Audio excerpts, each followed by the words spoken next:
O tema que me passaram aqui seria as condições de pesquisa na universidade contemporaneamente, né? E, normalmente, quando você fala de condições de pesquisa, você começa a discutir a questão do financiamento da pesquisa, então, os recursos disponíveis, quando, na verdade, as condições de pesquisa compreendem todo o contexto do local de trabalho, né? Então, discutir a universidade, que é o que nós estamos discutindo agora nessa greve também, você discutir o que é essa universidade e discuti-la do ponto de vista do país também, né? E das condições de vida das pessoas, que envolve tanto o salário de professor, funcionário, né? E daí as condições de moradia, transporte, saúde, lazer, né? que as pessoas têm, né? E uma remuneração que seja condizente com a complexidade do trabalho, né? E nesse sentido, os pós-graduandos, eles representam o motor da produção dessa universidade. Até claro, dificilmente você tem um trabalho sendo publicado que não tenha a mão do pós-graduando, né? E do aluno de graduação também, né? Então, é um motor e uma máquina que ela foi sendo aperfeiçoada, vamos dizer assim, ela foi sendo estruturada, melhor, né, nesse período, baseado na precarização do trabalho. Vocês vejam bem, eu me formei em 1975. Em abril de 1976, eu estava contratado como pesquisador do IPT e fazia pós-graduação, né? E diversos colegas foram contratados na universidade. Quer dizer, os postos de trabalho eram poucos, mas eu fui contratado como graduado. Depois entrei na Universidade de São Paulo mais tarde, ainda como graduado. Eu saí do IPT, vim para cá como graduado. Então, você tinha uma demanda, você precisava de pessoal, né? E uma base grande da pós-graduação era de gente que estava contratado. Ou depois, principalmente a partir de 1988, você tinha muitos docentes das universidades federais, que eles vieram fazer pós-graduação aqui com emprego, recebiam bolsa e vinham fazer a pós-graduação aqui na USP ou em alguma outra grande universidade federal. Então, a situação de bolsa, ela é para a pessoa que não está definida ainda academicamente o que vai fazer. Se a pessoa está definida que quer seguir uma carreira acadêmica, é importante incorporar, né, ao trabalho na universidade, mesmo porque, né, a formação, quando você faz a formação ficar restrita à pós-graduação, você está eliminando o ensino e a extensão, que são fundamentais na formação do profissional acadêmico, na academia, né? Claro que você fazer a pós-graduação com bolsa, você acelera o processo de formação. Agora, acelera o processo de formação do quê? Está voltado à pesquisa. E a extensão? E o ensino? Isso fica para trás. Quer dizer, qual é a razão com que essa máquina de pós-graduação, com bolsas e prazos daí cada vez mais estreitos, o prazo estreito, ele se liga à questão da bolsa, porque ele complica a vida de quem trabalha. E aí você estendeu a lógica da pressão da bolsa para o prazo da pós-graduação.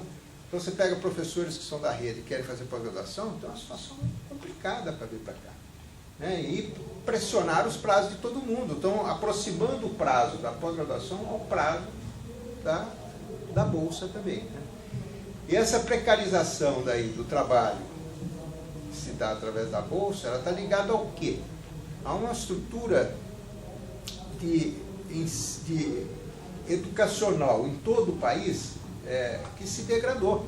Um processo a partir da ditadura militar, principalmente, né? Então, você tem aqui no país 33% de matrículas brutas, líquidas no ensino superior. Que são as pessoas que estariam aí na faixa de 18 a 24 anos, que deveriam estar em ensino superior. Você tem 33% fazendo um curso superior no país. Aqui no estado de São Paulo dá 18%. E você vai para a Argentina, 71. Você vai para a Venezuela, 78. Você vai para o Uruguai, acho que é 66. Né? E nós estamos abaixo, esse percentual de gente no ensino superior nosso aqui está abaixo do Paraguai, da Colômbia. Né? Então, se você fizesse o atendimento dessa população jovem no ensino superior, você ia ter que estar empregando todo mundo que está se formando. Que era a realidade quando eu me formei. Por que me contrataram? Porque não é que tinha doutor na esquina para você contratar, não tinha. Você estava formando os doutores, você não tinha mestre.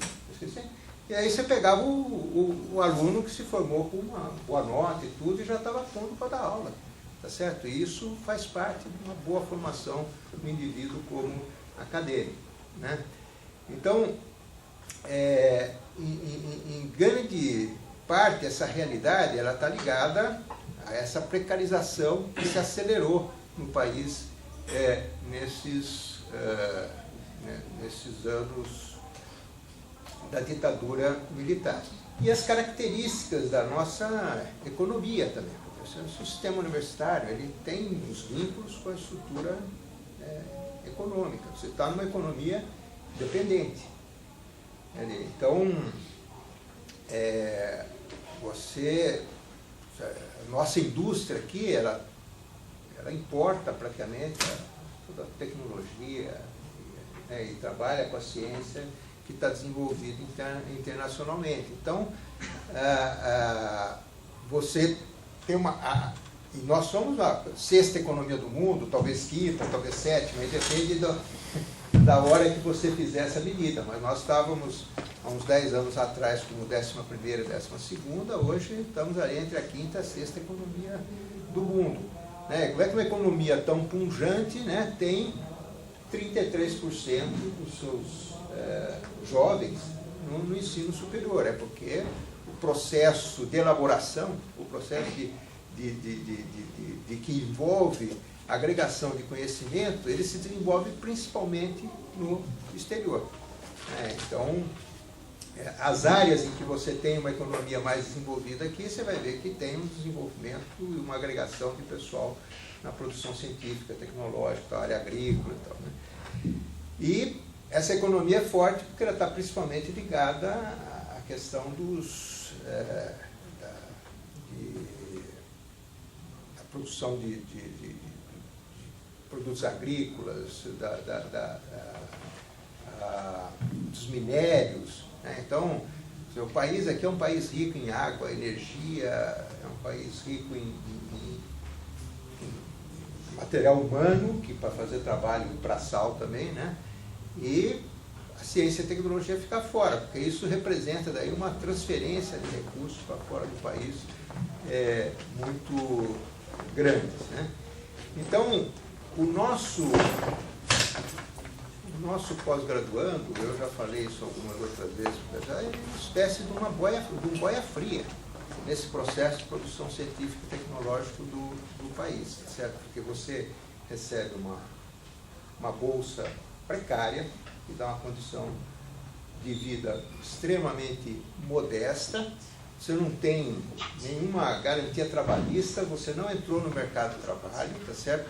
E vai ser regido depois pelas regras de aposentadoria de tudo daquilo que estão definidas para o trabalhador que normalmente está entrando no mercado de trabalho com 18 anos de idade, 17 anos de idade. Você vai entrar no mercado de trabalho com 30 e tantos.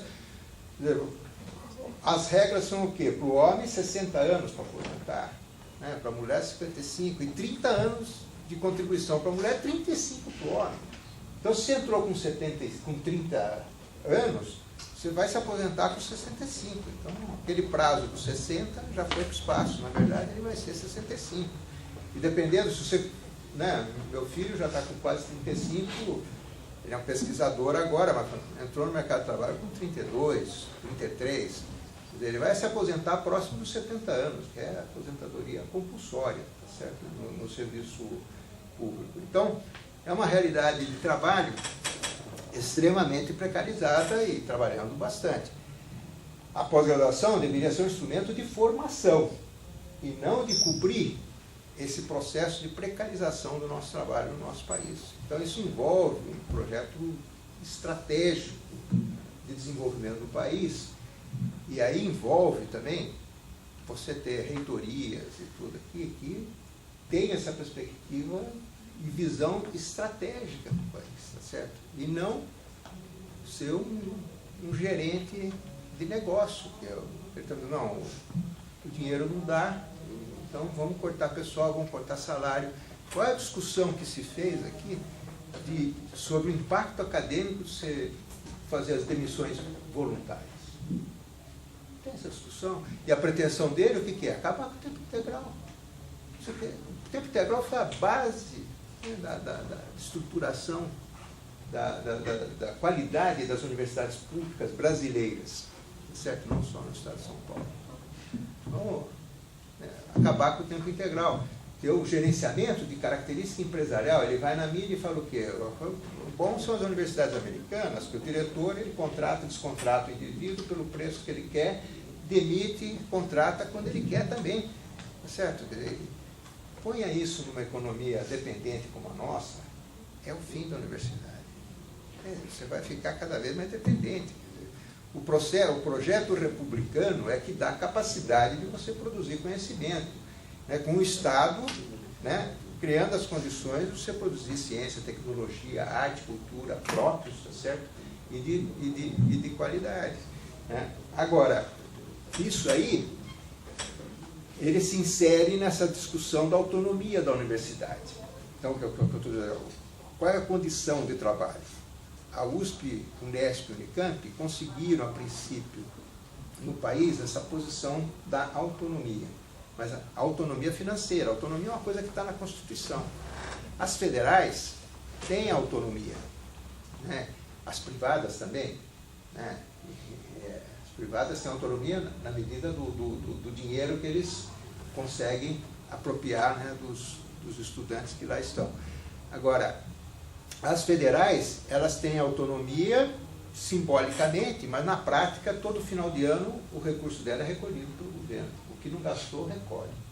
Né? E não tem, o repasse é feito com base no orçamento e não tem um percentual fixo mínimo que você, né, utilize como nós temos aqui. Então, mas esse discurso nosso da autonomia, o 957, ele é extremamente precário. Ou seja, ele está, o reitor fala que está ocupando 105% do repasse do Estado. Primeiro que era no meio do ano, até o final do ano deve chegar a uns 100%. Mas se olhar quando foi feito, ocupava 105, 110, 115, 125%. E foi uma luta que nós fizemos que levou isso aí a ficar num patamar, né, de comprometimento em torno dos 85, 80, 90. Né? E um rebaixamento salarial que você teve aqui também. Agora, o que nós historicamente defendemos como padrão de relação entre salário e o financiamento da universidade? 70% para salário. Agora, não pode ser 70% para salário a custo de arroxo, né? A tua condição de vida sustentando isso aí.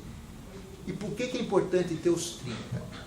Porque não existe autonomia se a universidade não tiver o recurso para também fazer o desenvolvimento da pesquisa aqui dentro.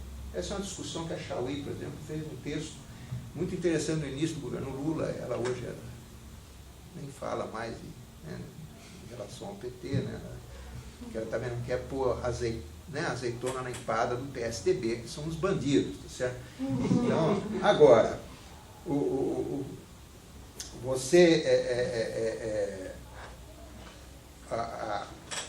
essa questão dos 30% é fundamental para você fazer um financiamento interno, para você criar condição de pesquisa que hoje você tem, com a FAPESP, por exemplo, e os órgãos de pesquisa, CNPq, CAPES, né, eles controlam ali algo em torno de 10% do que representa os recursos para as universidades, mas com esses 10%, eles determinam o que a universidade faz.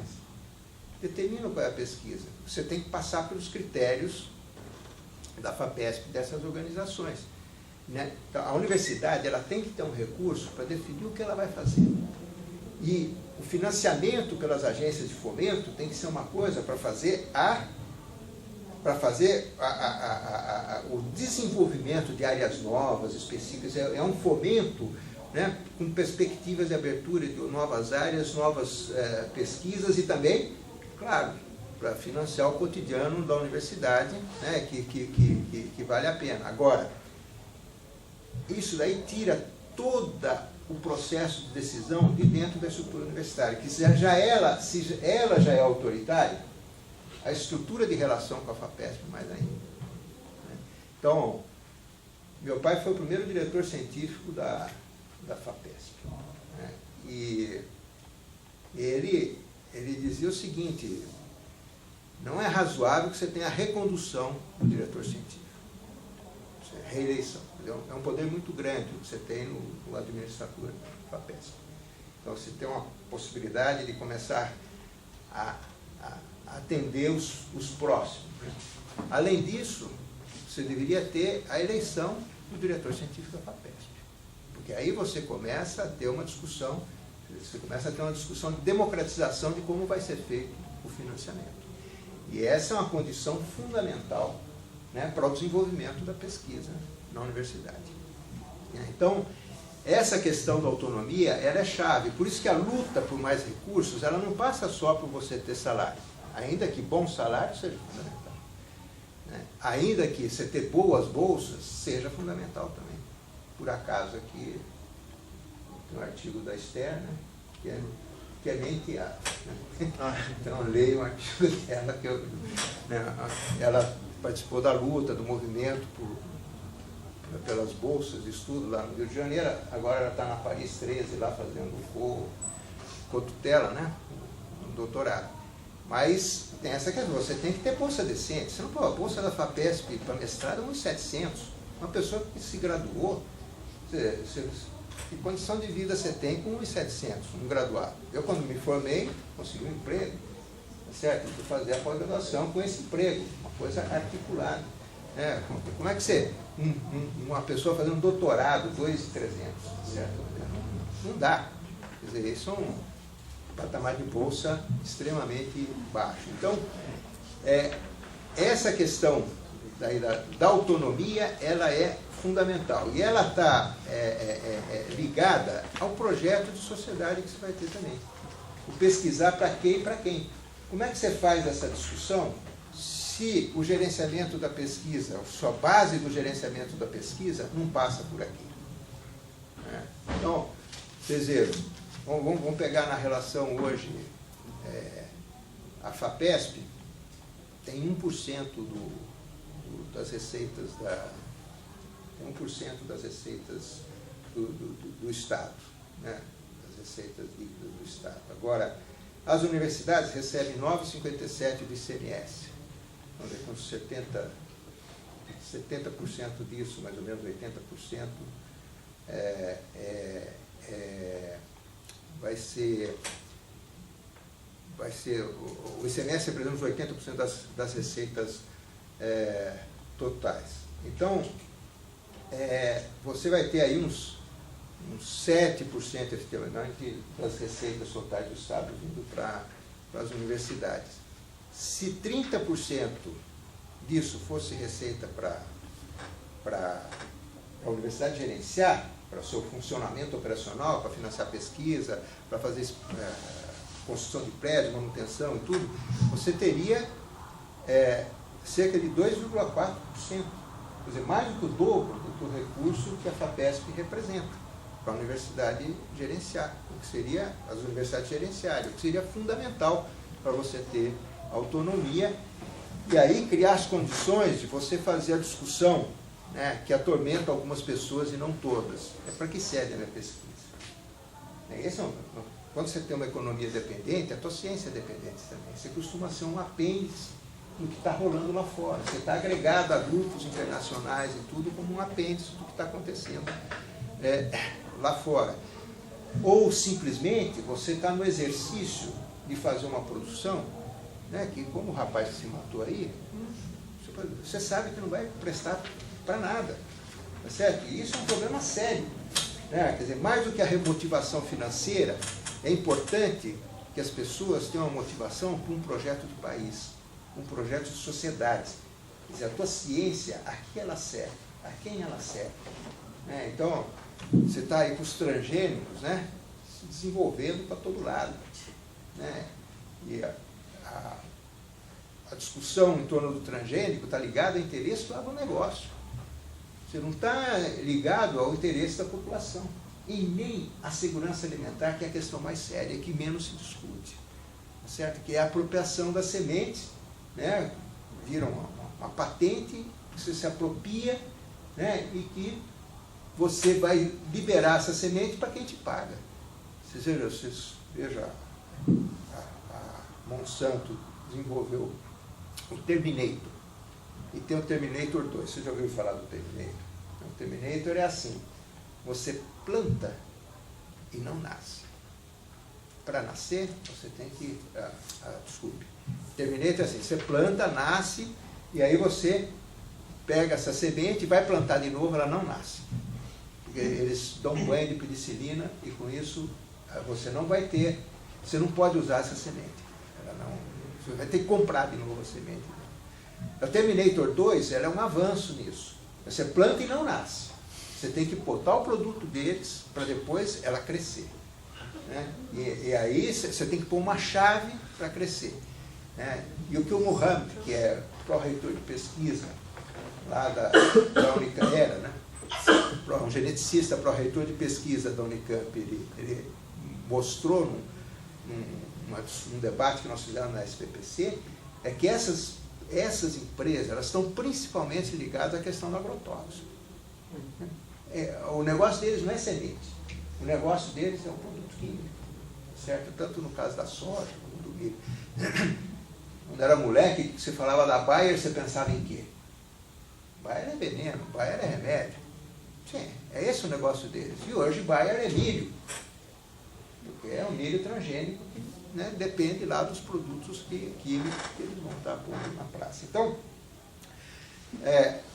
como hoje nós vamos fortalecer a indústria automobilística que está aí na praça, isso é uma decisão absolutamente incorreta, inadequada. Como é que nós vamos lidar com isso? Como é que a universidade lida com isso? Certo? Então, essa questão da autonomia, ela traz o debate para dentro da universidade e reduz esse poder de controle externo que direciona daí o teu trabalho onde vai. Então, não estou dizendo que a agência de pesquisa não tem que existir.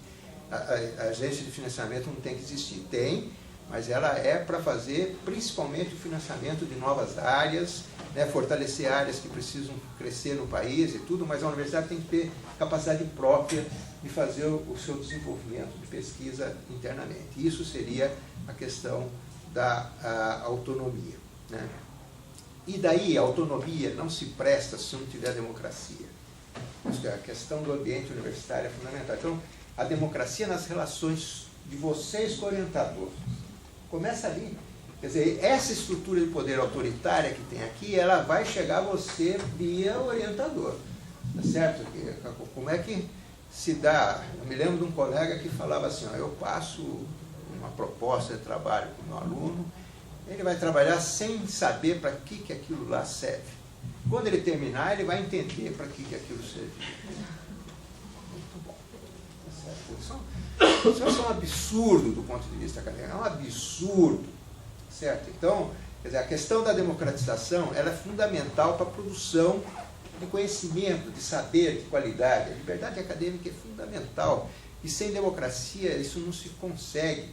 E o pós-graduando, na verdade, é um colega, um parceiro, é uma pessoa que já se graduou. Certo? E você vai tratá-lo como que? Não, como aluno. Essa já é uma relação de imposição. Né? Você é aluno ainda, tá certo? É uma relação de imposição. Não, o pós-graduando é que já se formou, é graduado. Né? E eu gostaria que ele estivesse também dando aula, participando das atividades de extensão e tudo dentro da instituição. E quando ele participa disso, é de uma forma abusiva ainda. De novo, autoritarismo. De repente, o pós-graduando está lá dando aula para substituir o professor que não vai para a sala de aula. Que, né, é inaceitável também. Tá certo? Então, o autoritarismo da USP daí é o maior de todas as instituições públicas do país. Não tem instituição pública mais autoritária que a nossa. A origem disso está primeiro na cátedra lá atrás e na cátedra que nós não conseguimos rebentar plenamente aqui dentro. Quando você fala da medicina lá com os 47 cursos, é resquício do catedrático. Cada um é um, manda na sua cadeira. Não tinha departamento, era cadeira, é a cadeira do catedrático. Certo? E você veio com uma reforma universitária até 68 ali, que vinha com as paritárias, com a proposta de democratização da universidade, eleição direta dos dirigentes e tudo, e o reitor era Gami Silva, ministro da ditadura militar. O vice-reitor era o Hélio Lourenço de Oliveira, que estava em exercício aqui porque o Gami Silva foi ser ministro. E não deixou de ser reitor. O ministro da Justiça Militar, que fez o AI-5, ele era reitor dessa universidade. E caçou o Hélio Lourenço, que era quem estava aceitando o processo das comissões paritárias para a democratização da universidade, caçou o Hélio Lourenço, caçou junto com ele mais algumas dezenas de professores, o Florestan Fernandes, e até Fernando Henrique. Então, caçou uma série de pessoas e, na medicina, foram, acho, uns 6 caçados, o Hildebrando, o que foi presidente, diretor aqui do Butantan também. Bom, vocês vejam o chamado Livro Negro da USP, vocês têm a lista toda do pessoal que foi caçado pelo reitor como ministro da ditadura militar. E, caçando esse processo, saiu o nosso estatuto daí de 71. Foi remodelado em 88, mas a estrutura de poder é essencialmente a mesma. Que foi conduzida pelo Gami Silva e depois Buzaide, que também foi ministro da ditadura militar. Então, quer dizer, nós temos uma situação aqui anacrônica, ela afronta a Constituição brasileira, afronta a LDB, e você tem uma justiça no Estado conivente com isso. A DUSP já fez um processo na eleição da Sueli, dizendo que esse processo aqui era inconstitucional e desrespeitava a LDB. O juiz diz, mas veja bem, vocês são representantes dos docentes, os docentes têm maioria, então vocês não têm o que reclamar. Sim, essa foi a ação do juiz aqui. Como agora, o rapaz, o Fábio, ficou 47 dias na cadeia. 47 dias por causa de uma chocolatada, o dele era um fixador de tinta, os dois rapazes. Quer dizer, deram 47 dias de cana por fora de toda a lei, usando, abusando do poder que o Estado tem e o mando que ele tem sobre a justiça. Quer dizer, é uma coisa que, cara, ao final tem uma desmoralização, mas você pensa, todo mundo que está nos movimentos aí na rua, eles falam, bom, mas 47 dias de cana no meio de bandido lá, é duro, é uma punição grande. Então, é fundamental você criar um ambiente propício para o avanço dessa universidade aqui, é fundamental a sua democratização. Ele não pode ter um reitor, como a gente tem agora, que vai para a mídia dizer que o dinheiro que o governo do Estado, que nenhum governo no mundo faz o que o governador do Estado de São Paulo dá 11% da receita, que é uma conta errada, mas para educação. Ele não considera as questões de sonegação, não considera o fato de que só 2% da população jovem entre 18 e 24 anos está numa universidade pública no estado de São Paulo. Então, ou seja, que você não atende quase nada das demandas da população. Então, quando você tem um reitor com esse perfil, que está atacando o tempo integral, que está querendo fazer um processo de demissão sem considerar as questões acadêmicas da universidade, que não respeita até o levantamento que o CRUESP já fez em 2005. Em 2005, o CRUESP reivindicou ao governo do Estado 10,27%, porque já naquela época o recurso era insuficiente para manter o funcionamento adequado das universidades. E joga toda a responsabilidade em cima do pessoal técnico, né? Então, se ele fizesse uma continha, ele ia ver que as demandas, as despesas da universidade, se ela estivesse preservando, inclusive, os salários adequadamente, estariam estourando mesmo. Pega a carreira docente, a distribuição de docentes que você tinha em 89, pega a distribuição de docentes que você tem hoje, auxiliar, mestre, doutor, né, adjunto e o titular. Coloca 100 para o auxiliar, faz a progressão na carreira para esses 100. Considera os mesmos 100 hoje para o auxiliar.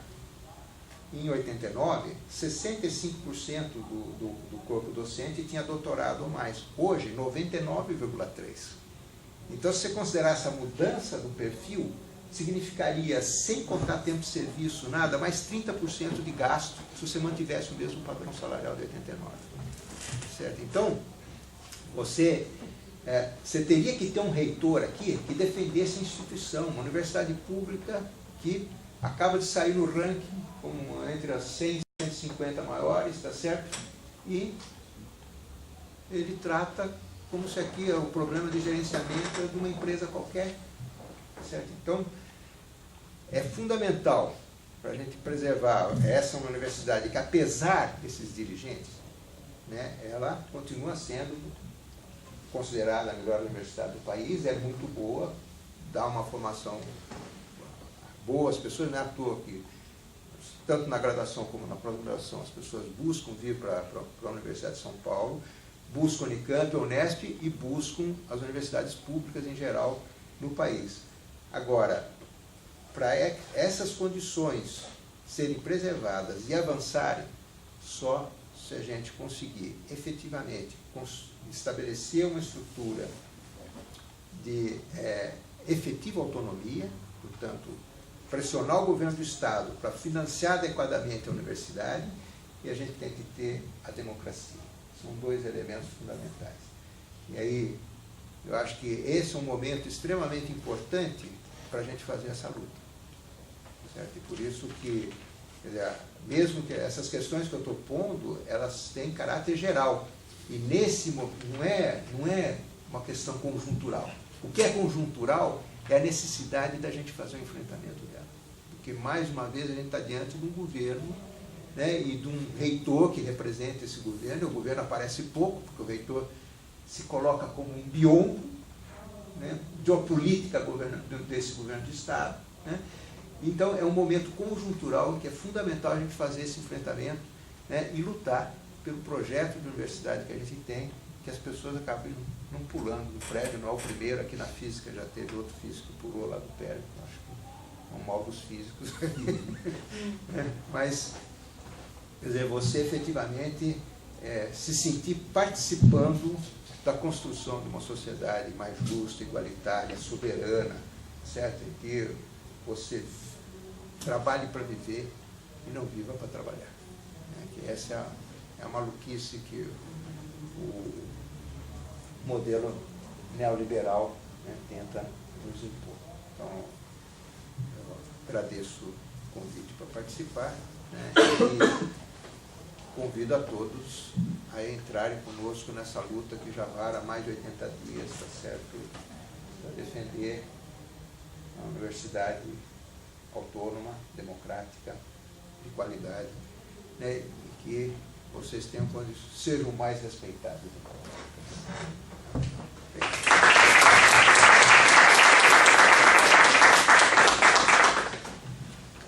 Eu gostaria de agradecer a todos os apresentadores, gostaria de falar também que a POS está se inserindo aí na luta por uma universidade democrática. A gente está aí divulgando o cronograma geral da greve, tentando organizar algumas atividades aí específicas da pós-graduação. A gente fez já debate sobre cortes de verba, hoje estamos fazendo sobre condições de pesquisa na pós. Nossos próximos 2 debates que a gente está organizando, um é sobre assédio na pós, o outro sobre extensão na pós-graduação.